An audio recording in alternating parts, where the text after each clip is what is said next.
Hello and welcome to another Times Radio members question and answer. Today we're answering comments from our channel members on frontline episodes, other videos about the war in Ukraine and its impact on the world stage. I'm Philip Ingram. I'm a former senior British military intelligence officer and global commentator on what's going on around the world. Our first question comes from Joshua, and Joshua asks, if Trump wins, America will not be the same country anymore. Trump will withdraw from NATO and ensure that our adversaries get everything they're asking for. And he goes on to ask, how are the EU preparing for NATO with less or no support from the US?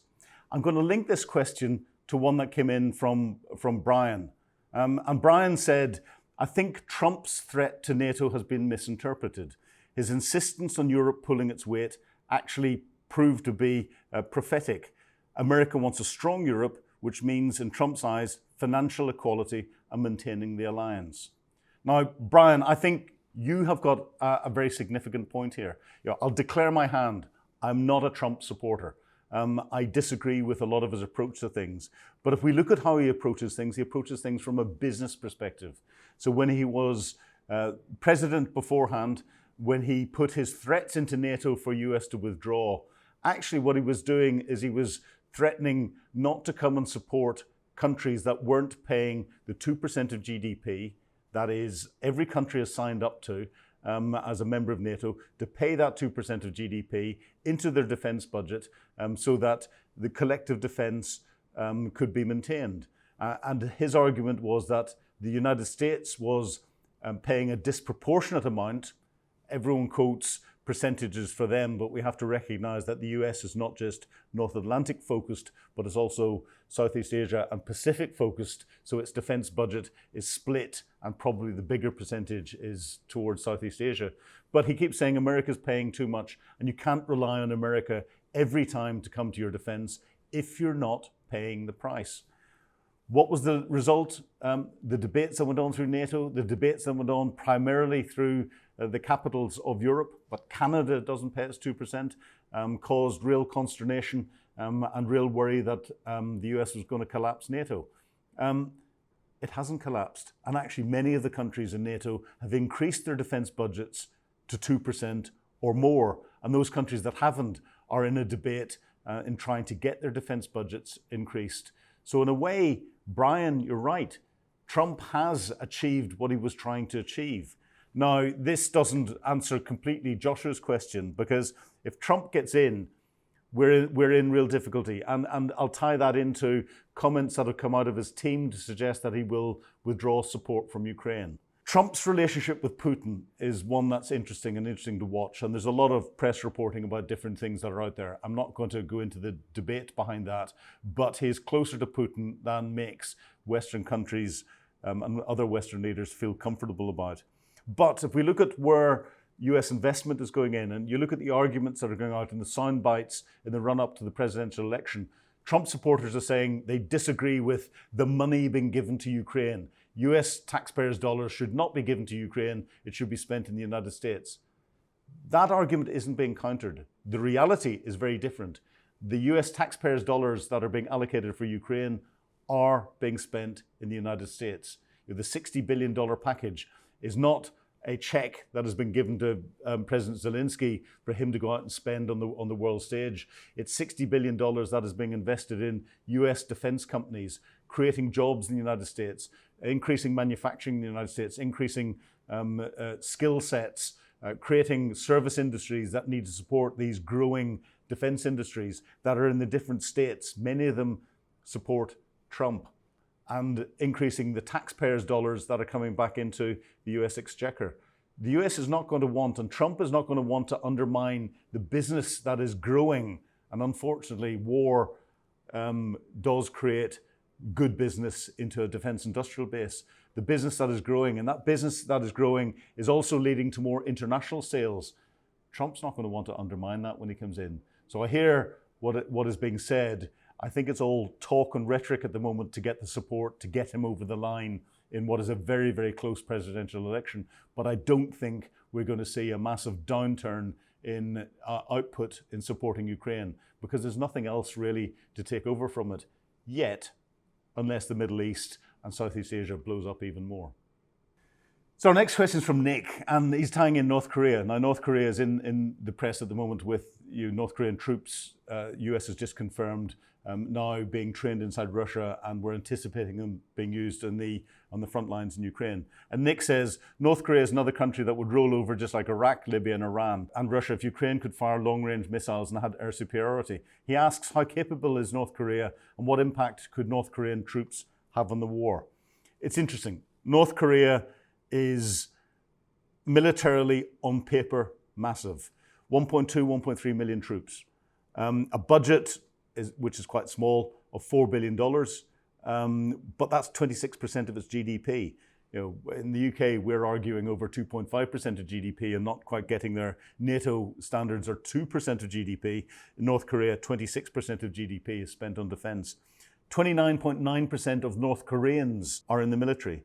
They've got over 4,000 tanks, over 2,000 armored personnel carriers, over 8,500 artillery pieces, over 5,000 multiple launch rocket systems, over 500 naval vessels, and over 730 combat aircraft, of which almost 500 are fighter aircraft. It is a nuclear power with half a dozen nuclear warheads, and we are not completely certain how capable they are in miniaturizing those warheads onto different missile systems. But on paper, they're massive. But we proved with Russia, or Russia has proved with its attack into Ukraine 2.5 years ago, that what's on paper does not match your capability. And therefore, when we look at capability and we look at what dictates that, North Korea has no combat experience. And therefore its troops are not experienced in any way, shape or form. It's a very stylized, regimentalized, hierarchical structure. It's not used to the confusion of war, the reality of war. Its training regimes are designed in a serialed way so that what they want to show to senior commanders and show to North Korean leaders or the great leader himself is properly stylized. It's like a script out of a movie. It doesn't reflect the confusion that you get in a conflict in a real war scenario. So they're not militarily capable. And I think it's a paper tiger. They won't have the right level of support. They won't have the right level of logistic support. On paper, it suggests that they do. This is where it's going to be very interesting to watch how the North Korean troops react whenever they're put in the front line in Russia, what the impact is, and then we can properly translate and make an assessment on that into North Korean troops' capability overall. But the paper numbers are worrying. And the fact that we've got an unpredictable leader with Kim Jong-un, and the fact that he's got nuclear weapons and keeps threatening to use them. We've got Vladimir Putin threatening nuclear weapons all of the time. We've got Kim Jong-un who's threatening them and is in a more likely position to turn around and think that he could get away with it. That's what concerns me most. So next question is from Greg, and he says it's a great idea to have Ukraine build weapons they need at much lower cost and delivery, and they'll be more on time instead of this drip feed that's coming from the West, and asks how capable Ukraine is of building its own weapons. And how damaging is the stunted delivery of Western weapons? Well, Ukraine's weapons manufacturing capability is increasing dramatically. Since 2022, and would expect it to increase dramatically since then. It has grown 2022 to 2023 three times the amount. It produces mortar shells, artillery shells, multi-launch rocket systems, base armored vehicles. But the big area that it's growing in is the production of drones. This year it's predicted that it's going to produce 4 million drones, of which about 1 million of them are those first-person view drones that you see some of the videos on social media of them attacking Russian tanks and other bits and pieces. Western companies are coming into Ukraine and starting to open manufacturing capabilities inside Ukraine to manufacture Western weapons, ammunition, components, and everything else. So Ukraine Defense Industrial Base is growing dramatically.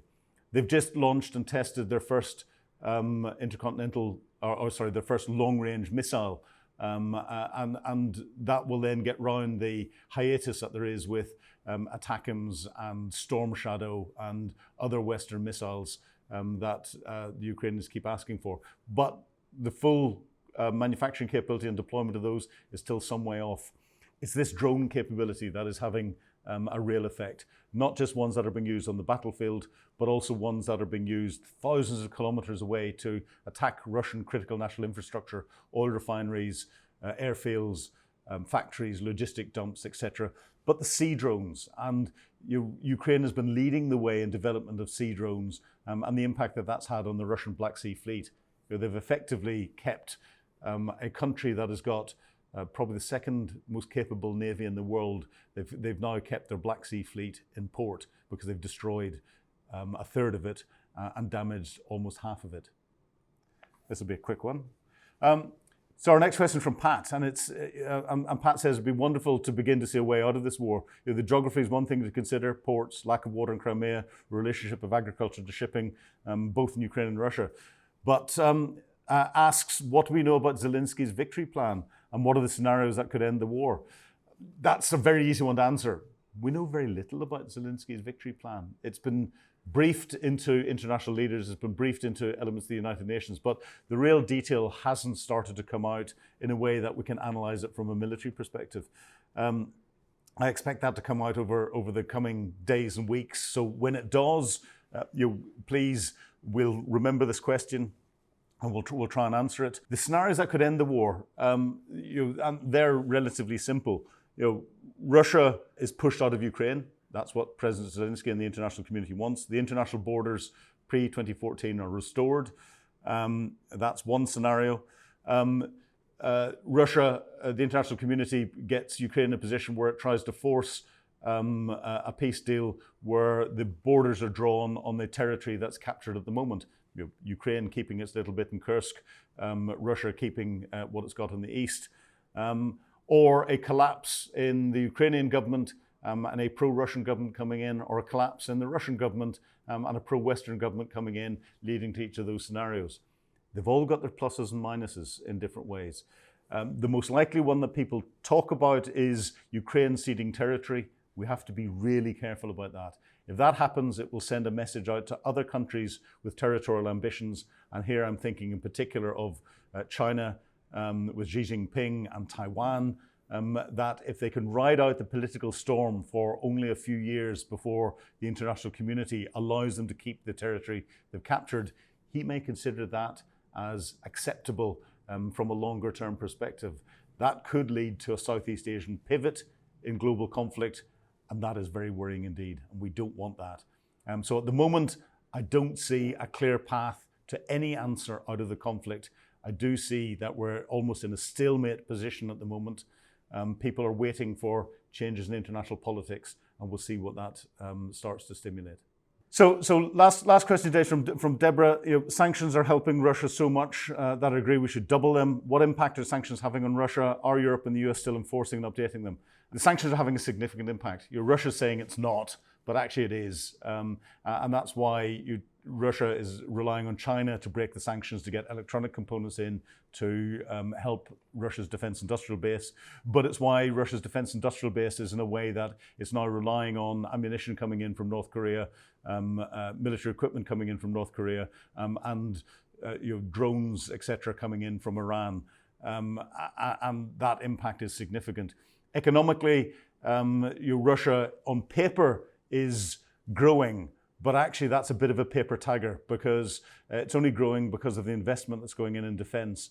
It's losing its workforce.